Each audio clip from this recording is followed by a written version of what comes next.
আসসালামু আলাইকুম বন্ধুরা, আশা করি আপনারা সকলে ভালো আছেন।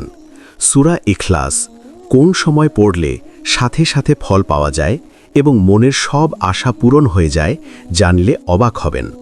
আমি আপনাদের অনুরোধ করব ভিডিওটি একেবারে শেষ পর্যন্ত দেখার জন্য। এখনই একটি লাইক করে দিন, কারণ আজকে আমাদের ভিডিওর লাইক টার্গেট রেখেছি 10,000 লাইন। আশা করি আপনারা পূরণ করে দেবেন। তো চলুন শুরু করি। প্রিয় দর্শক, সূরা ইখলাস খুব ছোট, এই কারণে আমাদের মধ্যে অনেক মানুষেরই মুখস্থ আছে। যারা কোরআন শরীফ পড়তে জানেন তাদের, এবং যারা কোরআন শরীফ পড়তে জানেন না তাদের মধ্যেও অনেক মানুষের জানা আছে। অনেক ইমাম রয়েছেন যারা সূরা ইখলাস অনেক ছোট কিন্তু অনেক ফজিলতপূর্ণ হওয়ার কারণে তারা প্রায় সময় নামাজের মধ্যে সূরা ইখলাস পাঠ করে থাকেন। আর সূরাটি খুব ছোট হওয়ার কারণেই মানুষের মুখস্থ হয়ে যায়। আর যারা মা বোনেরা রয়েছেন তারাও সূরাটি খুব ছোট হওয়ার কারণে মানুষের কাছে এটা শুনে শুনে মুখস্থ করে ফেলেন। তারপরেও যাদের মুখস্থ নেই তাদেরকে আমি আজকে এই আমলটি বলে দেওয়ার পর মুখস্থ করার চেষ্টা করব। আগে আমি আমলটি কিভাবে করবেন, কোন নিয়মে পড়তে হয় এবং সূরা ইখলাসের কিছু ফজিলত সম্পর্কে আমি আপনাদেরকে বলবো। তারপরেই আমি যাদের সূরা ইখলাস মুখস্থ নেই তাদেরকে তা মুখস্থ করানোর চেষ্টা করাবো। সূরা ইখলাস এর বর্ণনা করতে গিয়ে সূরা ইখলাস কোরআনের তৃতীয়াংশ বলা হয়েছে। তাহলে একবার শুনুন এই সূরা ইখলাসের কত গুরুত্বপূর্ণ ফজিলত রয়েছে। একবার এক সাহাবী নামাজের প্রতি 2 রাকাতের মধ্যে একবার পড়তেন। এটা যখন তার আশেপাশের অন্যান্য সাহাবীরা জানতে পারে, তারা হুজুরে পাক সাল্লাল্লাহু আলাইহি ওয়াসাল্লামের কাছে গেলেন এবং আল্লাহর রাসূলের কাছে নালিশ করলেন, ইয়া রাসূল আল্লাহ, এই ব্যক্তি প্রত্যেক 2 নামাজের মধ্যে একবার সূরা ইখলাস পড়ে। তখন আল্লাহর রাসূল সাল্লাল্লাহু আলাইহি ওয়াসাল্লাম সেই ব্যক্তিকে জিজ্ঞাসা করলেন যে এই কথা কি সত্য? তুমি প্রত্যেক 2 রাকাত নামাজের মধ্যে একবার সূরা ইখলাস পড়ো? সে সাহাবী বললেন, ইয়া রাসূল আল্লাহ, জি হ্যাঁ, আমি প্রত্যেক 2 রাকাতের মধ্যে একবার সূরা ইখলাস পাঠ করি। তখন আল্লাহর রাসূল জিজ্ঞাসা করলেন, কেন? তখন সেই সাহাবী উত্তর দিলেন, ইয়া রাসূল আল্লাহ, আমার এটা খুব ভালো লাগে। সূরা ইখলাস অনেক ফজিলতপূর্ণ এবং আমার এটি পাঠ করতে খুব ভালো লাগে, এই কারণে আমি পড়ি। তখন আল্লাহর রাসূল আর তাকে নিষেধ করেননি এবং সে সাহাবী এই সূরাটি পড়ার কারণে এবং এই সূরাটির প্রতি ভালো আশা রাখার কারণে জান্নাতে নসিব হবে। আল্লাহর রাসূলের হাদিস অনুযায়ী এই কথা প্রমাণিত হয়েছে। প্রিয় দর্শক, তো সূরা ইখলাস এটি মক্কায় অবতীর্ণ সূরা। কোরআন শরীফের 112 নম্বর সূরা।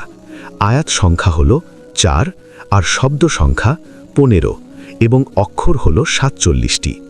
এই সূরাতে আল্লাহ তাআলার অস্তিত্ব ও সত্তার সবচেয়ে সুন্দর ব্যাখ্যা হয়েছে, যার কারণে এই সূরাটি খুব বেশি ফজিলতপূর্ণ। একসময় কাফেররা, ইহুদিরা মুসলমানদেরকে প্রশ্ন করল, তোমাদের রবের পরিচয় কি?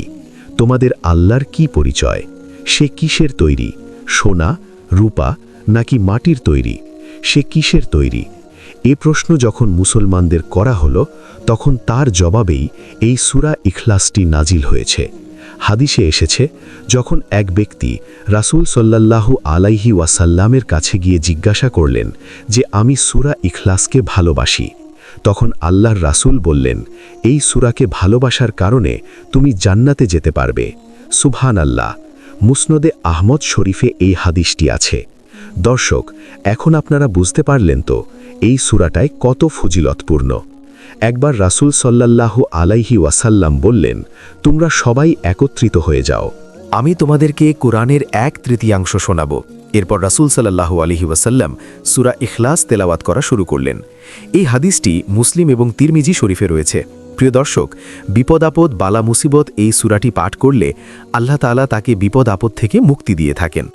হাদিস শরীফে এসেছে, রাসূল সাল্লাল্লাহু আলাইহি ওয়াসাল্লাম বললেন, যে ব্যক্তি সকাল বিকেল সূরা ইখলাস, সূরা ফালাক ও সূরা নাস পাঠ করবে, আল্লাহ তাআলা তাকে সব ধরনের বিপদ আপদ, বালা মুসিবত এবং হতাশা থেকে রক্ষা করবেন। এই হাদিস কি আবু দাউদ এবং তিরমিজি শরীফে রয়েছে। দর্শক, আপনাদেরকে আরেকটি সুন্দর হাদিস শোনাই। তা হল রাসূলুল্লাহ সাল্লাল্লাহু আলাইহি ওয়াসাল্লাম প্রত্যেক দিন ঘুমানোর আগে সূরা ইখলাস এবং সূরা ফালাক ও সূরা নাস পাঠ করতেন, তারপর তার দু হাতে ভর দিয়ে পুরো শরীর এবং মাথা মাসেহ করতেন, তারপর ঘুমিয়ে পড়তেন। এই হাদিসটি বুখারী, আবু দাউদ ও তিরমিজি শরীফে রয়েছে। দর্শক, এই পর্যন্ত আপনি সূরা ইখলাসের অনেক ফজিলত সম্পর্কে শুনেছেন। এখন আমি বলে দেব সূরা ইখলাস কখন কতবার পাঠ করলে সাথে সাথে মনের সব আশা পূরণ হবে এবং সব ধরনের বিপদ আপদ থেকে বেঁচে থাকতে পারবেন।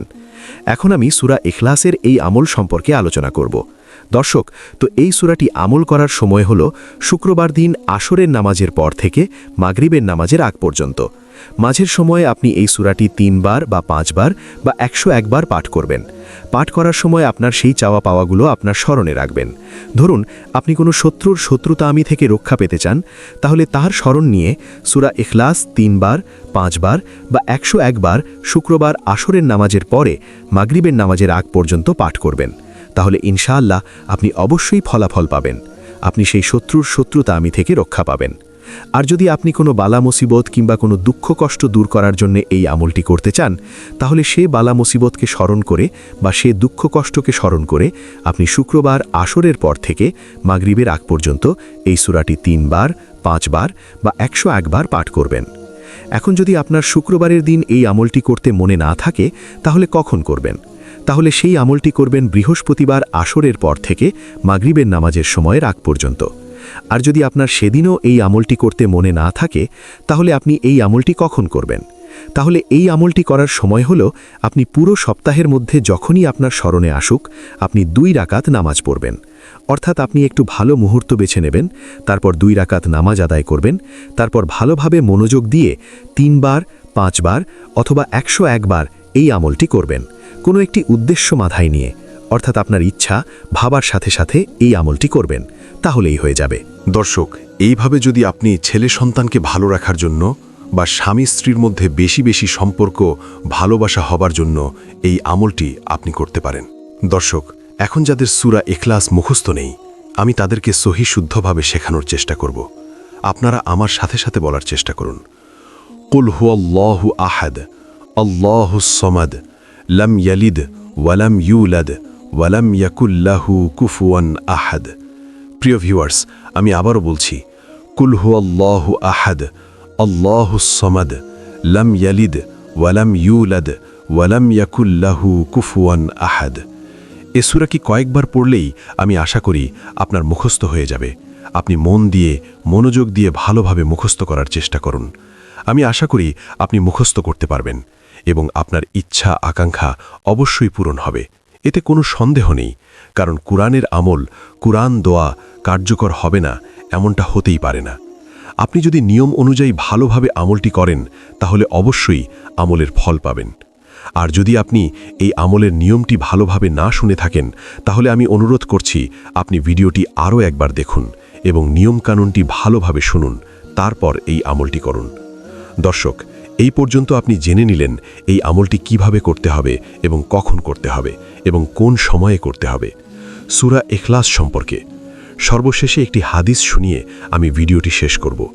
হাদিসটি খুবই সুন্দর। হযরত জাবির ইবনে আব্দুল্লাহ রাদিয়াল্লাহু আনহু হতে বর্ণিত, রাসূলুল্লাহ সাল্লাল্লাহু আলাইহি ওয়াসাল্লাম ইরশাদ করেছেন, যে ব্যক্তি 3টি কাজ ঈমানের সাথে করতে পারবেন, সে জান্নাতের যে কোনো দরজা দিয়ে প্রবেশ করতে পারবেন। সুবহানাল্লাহ। প্রথম কাজটি হলো যে ব্যক্তি হত্যাকারীকে ক্ষমা করে দেবে, আর 2 নম্বর কাজটি হলো যে ব্যক্তি গোপন ঋণ পরিশোধ করবে, আর 3 নম্বর কাজটি হলো যে ব্যক্তি প্রত্যেক ফরজ নামাজের পর 10 বার সূরা ইখলাস পাঠ করবে, সে ব্যক্তি জান্নাতের যে দরজা দিয়ে প্রবেশ করতে চাইবে সেই দরজা দিয়ে প্রবেশ করতে পারবে। দর্শক, তাহলে আপনি জানতে পারলেন কেন সূরা ইখলাসের এত ফজিলত এবং কেন এই সূরাকে কুরআন শরীফের 1/3 বলা হয়েছে। দর্শক, এই ছিল আজকের ভিডিও। যদি আপনাদের ভালো লেগে থাকে তাহলে অবশ্যই কমেন্ট করে জানাবেন। আর আপনি আমার চ্যানেলে নতুন হয়ে থাকলে এখনই চ্যানেলটি সাবস্ক্রাইব করুন আমাদের নতুন ভিডিও পেতে। আল্লাহ হাফেজ।